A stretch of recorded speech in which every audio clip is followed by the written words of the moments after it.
ऐसी प्रचलित कथा है कि महर्षि वाल्मीकि का मूल नाम रत्नाकर था और इनके पिता ब्रह्मा जी के मानस पुत्र प्रचेता थे।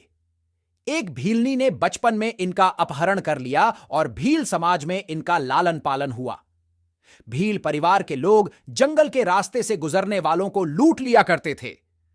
रत्नाकर ने भी परिवार के साथ डकैती और लूटपाट का काम करना शुरू कर दिया। ऐसे रत्नाकर बने डाकू से महर्षि वाल्मीकि, लेकिन ईश्वर ने इनके लिए कुछ और ही सोच रखा था। एक दिन संयोगवश नारद मुनि जंगल में उसी रास्ते गुजर रहे थे जहां रत्नाकर रहते थे। डाकू रत्नाकर ने नारद मुनि को पकड़ लिया। इस घटना के बाद डाकू रत्नाकर के जीवन में ऐसा बदलाव आया कि वह डाकू से महर्षि बन गए।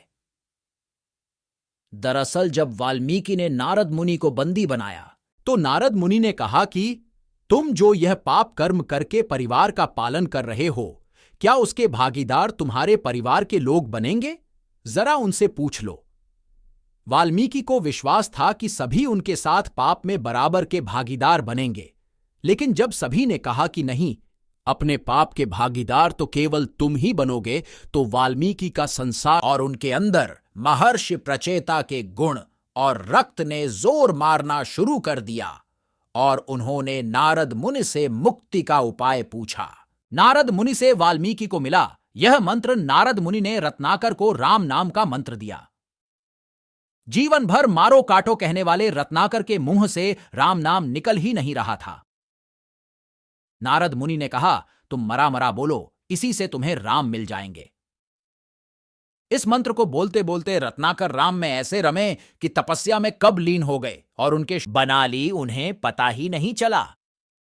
इनकी तपस्या से प्रसन्न होकर ब्रह्मा जी ने दर्शन दिए और इनके शरीर पर लगे बांबी को देखा तो रत्नाकर को वाल्मीकि नाम दिया और यह इस नाम से प्रसिद्ध हुए।